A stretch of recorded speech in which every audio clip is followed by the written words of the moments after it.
황동현의 시선 집중 듣고 계시는 지금 시각 8시 16분 막 지나고 있습니다. 광주시가 광주형 일자리 정책을 추진을 해왔고요. 또 타결이 됐다는 기사까지 나오고 그랬었는데 마지막에 다시 암초에 부딪혔습니다. 광주형 일자리 사업, 현대자동차 완성차 공장을 광주에 유치해서 광주 지역의 일자리를 좀 늘려보겠다라는 게 이 사업의 가장 큰 취지인데요. 노동계가 다시 반대를 하고 나섰습니다. 그 반대의 이유 직접 듣겠습니다. 한국노동조합 총연맹 광주본부 윤종혜 의장 연결합니다. 안녕하세요, 의장님. 네, 안녕하세요. 네, 의장님. 마지막 순간에 다시 걸림돌, 이게 지금 난관에 부딪혔는데요. 지금 노조에서 현대자동차와 광주시가 최종 합의한 내용에 대해서 문제를 다셨습니다. 어떤 문제가 있습니까? 먼저 광주형 일자리를 관심 있게 지켜보시고 네. 응원해 준 시민 여러분께 감사하고 송구스럽다는 말씀부터 드리겠습니다. 네. 시민 여러분 바람대로 투자 협상이 원만하게 타결돼서 투자백이 이루어졌으면 정말 좋았겠지만은 네. 아쉽게도 협약 체결까지 이르지 못했습니다. 노동계도 일제로 고통받고 있는 지역 청년들을 생각해서 어떻게든지 현대차 투자협약을 성공시키기에 노력해왔고 네. 지난 4년 동안 광주시와 협력은 물론이고 사회적 대장의 노동계가 가장 적극적으로 참여했습니다. 네. 그렇지만 아직 합의에 이르지 못해 아쉽긴 하지만은 네. 아직 완전히 끝난 것은 네. 아닙니다. 네. 광주시와 현대차가 투자협약에 합의할 수 있도록 노동계가 더 적극적으로 노력하겠습니다. 지금 광주시도 다시 합의를 하겠다고 이야기를 하고 있고요. 또 합의 과정들은 계속될 것으로 생각하고 지역민들 많은 분들이 그걸 지금 바라고 있을 겁니다. 의장님, 지금 그 노동계에서 마지막 받을 수 없는 그 이유가 하나가 있었던 거 아니겠습니까? 네네. 네, 그 부분을 좀 설명해 주세요. 어떤 건지. 여러 가지로 지금 해석을 하고 있는데요. 네. 저는 나랑에 빠진 이유가 지금 언론에서는 임금이 단체협약 5년 유예라고 하고 있습니다. 네네네. 정확히 말하면 임금과 단체협약 5년 유예는 아니고요. 네. 노사협의회 5년 유예라는 것이 더 적절할 것 같습니다. 네.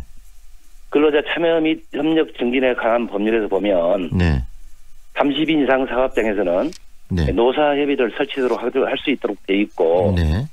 또 분기별로 개최하도록 되어 있습니다. 네. 그런데 현대차에서 주장을 보면 네. 1년에 4차례 협의할 수 있는 법 조항을 네. 무시하고 5년에 한 번만 하자는 것이거든요. 네. 한 번 합의하자면 5년 동안 하지 말자는 것입니다. 네. 이것은 초법적인 요구입니다. 대한민국을 대표하는 기업에서 법에 나와 있는 내용보다 더 못한 내용으로 합의를 하라고 하고 이에 응하지 않는다 해서 거의 다 마무리된 협상을 거부하는 것은 저는 결코 옳지 않다고 생각하고 있습니다. 정리를 해보면요. 지금 단체 협상에 관한 부분들을 좀 이야기를 해 주셨는데 그것은 이 법에 지금 규정되어 있는 거지 않습니까? 어느 기관이나 어느 회사나 노동조합과 그런 단체 협상을 해야 하는 것이 현재 법이 규정인데 지금 협약서에는 그 규정을 좀 무력화시키는 조항이 존재한다는 이야기 아니겠습니까? 네, 그렇습니다. 네, 그리고 5년을 이야기했는데 이런 이야기도 나오더라고요. 지금 35만 대까지 생산될 때까지는 이 노사 협의를 유예하자라는 이야기도 나오고 있는데 그 이야기는 무슨 이야기인가요? 이제 금방 이야기했던 내용입니다. 이 똑같은 내용인데요. 네. 노사 협의를 5년 유예시키자는 겁니다. 그래서 35만 대 정도까지 만들어지려면 한 7만 대 기준으로 5년 봤을 정도 때 걸린다는 5년 정도 얘기죠. 걸린다 그 이야기인 거죠? 네, 그렇습니다. 네. 결국은 그 5년간 유예하는 조항은 위법적일 수 있다라고 보시는 거죠? 그렇습니다. 노동 상권은 헌법에 보장된 권리입니다. 네. 그 몇 개국을 제외하고는 세계 모든 나라들이 노동 상권을 보장하고 있습니다. 네. 노동 상권을 이렇게 법에서 규정하고 있는 것은 노사관계에서 기본적으로 사용자가 우월한 위치에 있기 때문입니다. 네. 개별 노동자가 사용자를 상대로 어떻게 공정한 협상을 벌일 수 있겠습니까? 그래서 법으로 보호하고 있는 거요. 이 법이 잘 지켜진 나라가 사실상 민주국가라고 할 수 있죠. 네. 여러 가지 문제가 또 있었던 부분들도 노동조합 입장에서는 노동계에서 많이 수용하는 측면이 있으신 것 같아요. 당초 초봉이 3,500만 원 수준이라는 것은 생각보다 굉장히 낮기 때문에 반대를 하셨는데 그런 부분들도 전격적으로 지금 노동계에서는 수용을 좀 하셨죠. 어떻습니까? 그렇죠. 실은 모든 부분에서 노동계가 이제 대승적 결단을 하고 그 통큰 양보를 했었습니다. 가능한 광주형 일자리가 현대차하고 합의를 해서 네. 지역 청년들에게 좀 희망을 주고 싶은 생각이 네. 노동계도 굉장히 간절했기 때문에 네. 많은 양보를 하고 많은 것을 했던 겁니다. 그렇지만은 이렇게 좀 꼬인 것에 대해서도 안타깝게 생각하고요. 네. 지금 여러 가지 이야기를 합니다. 현대차는. 근데 현대차도 실은 노동법이나 노동 상권을 위반하겠다는 것으로 저는 생각지는 않습니다. 네. 다만 이제 투자를 결정하는 데 있어서 안정된 노사 관계가 굉장히 중요한데 이것이 무엇을 담보로 할 것인가 많은 고민을 아마 했던 것일 것 같고 아마 이런 점에서 이런 말들이 나오지 않았을까 생각됩니다만은 당노총은 어쨌든 절대로 법을 위반해서 합의를 할 수 있는 입장은 아니라고 생각합니다. 법까지 위반하면서 합의를 할 수는 없다라는 게 지금 노동계의 입장이라는 말씀이시고요. 그런 부분에 광주시가 좀 더 섬세하게 이 협의 과정에서 고민을 좀 하고 생각을 했어야 될 부분이었는데 그걸 좀 놓쳤나 보죠. 협상 바라는 거 하다 보니까 광주시도 현대차도 성공을 바라는 건 마찬가지로 생각합니다. 저희 노동계도 마찬가지고요. 이 일로 해서 서로 지혜를 모아야지 서로 책임을 떠는 것에서는 절대 성공할 수는 없습니다. 광주시도 광주시 노동계도 들어가겠지만은 현대차도 합의 가능한 방안을 한 개 찾아야 됩니다. 그러려면 좀 서로 간에 시간이 필요하다는 소리죠. 무엇이 문제였는지 좀 살펴보고 어떻게 하는지 고민도 필요하다고 생각합니다. 결코 서두른다고 빨리 되는 건 아니라고 생각하고 있습니다. 현대차에서는 생산 시작 시점부터 물론 이 법에 규정된 인단협이 진행이 되면 저비용 공장이라는 가장 중요한 의미가 좀 사라져버리기 때문에 투자할 수 없다. 그리고 이런 인단협을 통해서 현재 3,500만 원 초봉 그다음에 4천만 원 수준의 이런 임금들이 계속적으로 인상되게 되면 부담이 될 수도 있기 때문에 쉽게 접근하지 못한다. 이런 입장인 것으로 알려지고 있는데 그 부분에 대해서는 어떤 생각이 드시나요? 의장님? 저는 그 말도 안 된다고 생각하고 있습니다. 앞에서 말씀드렸지만은 노사 간의 교섭은 법에 보장된 겁니다.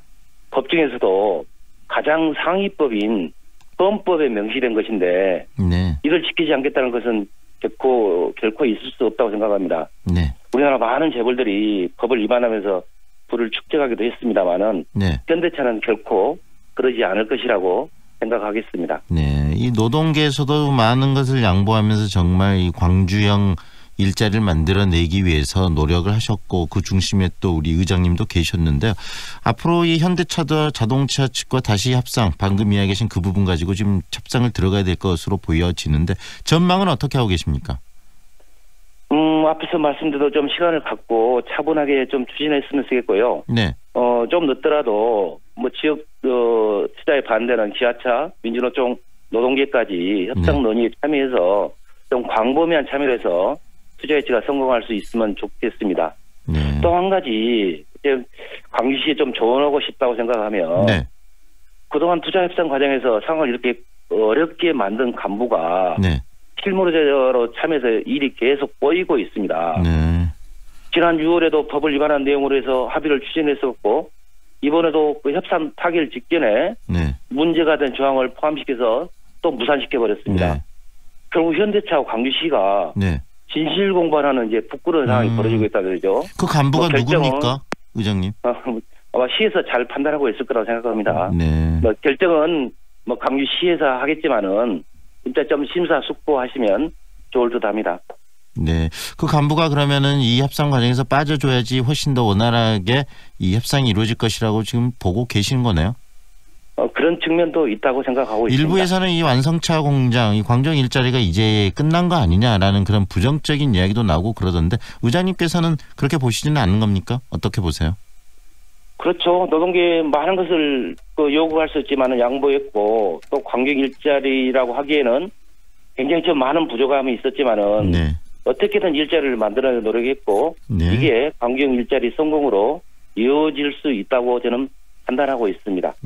방금 의장님의 어떤 염원처럼 이런 위법적인 요소들은 좀 다시 협상을 통해서 긍정적으로 다시 이끌어내고요. 꼭 광주형 일자리가 좀 연말까지는 해결이 됐으면 하는 생각이 듭니다. 오늘 말씀 이렇게 해주셔서 고맙습니다. 네, 감사합니다. 지금까지 한국노동조합 총연맹 광주본부의 윤종혜 의장과 함께했습니다.